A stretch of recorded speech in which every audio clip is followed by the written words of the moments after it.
Welcome to Put to Pixels, a Minecraft series where we explore my strange Minecraft experiences, or at least for this episode. One time I was playing Minecraft with my brother when something inexplicable happened. I had been hearing noises all night, and they were inexplicable, as if a tree was being chopped. And when I went out in the morning, there was no tree to be seen. So, what happened during that night? Well, I have some theories. It could have been some kind of entity from what my current experience was at the time. And I think it was because my brother was down in the mines, and whatever was out there broke everything.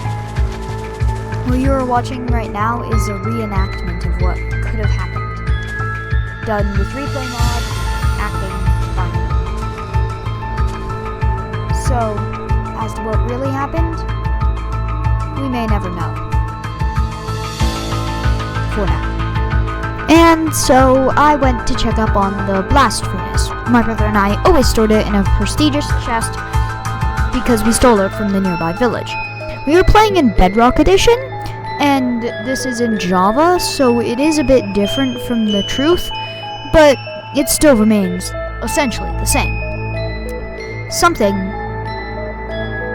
took our blast furnace, which isn't the most strange thing in the world, but when you're like 7 and these things happen, these inexplicably, you feel real fear. And that fear can transfer over into every aspect of Minecraft. I was terrified to go on just because of those incidents. And even though you're watching a reenactment, and you may not be afraid, I definitely was at the time.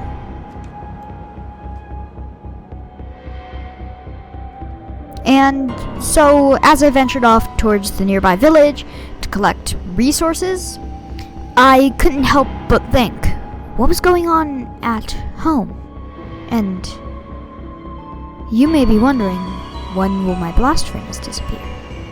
Well, unbeknownst to me, it was about to happen. Something I still cannot explain to this day.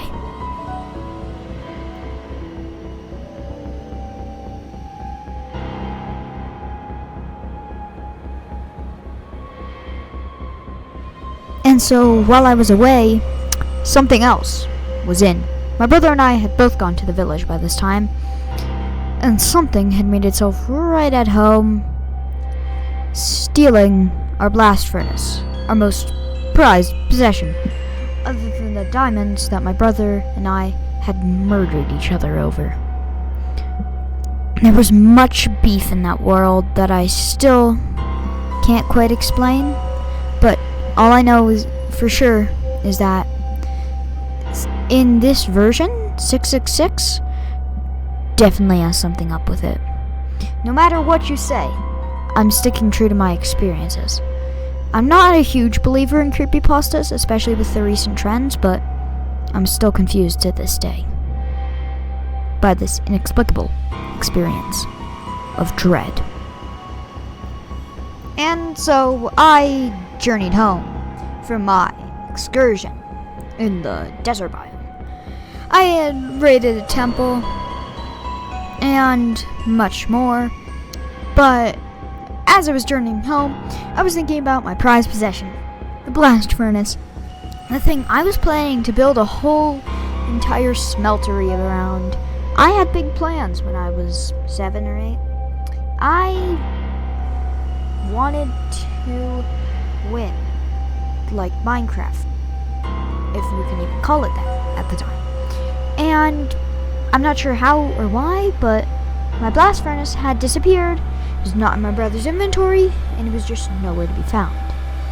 On the same seed, ores randomly switched locations, which I'm not sure how to show using Put to Pixels.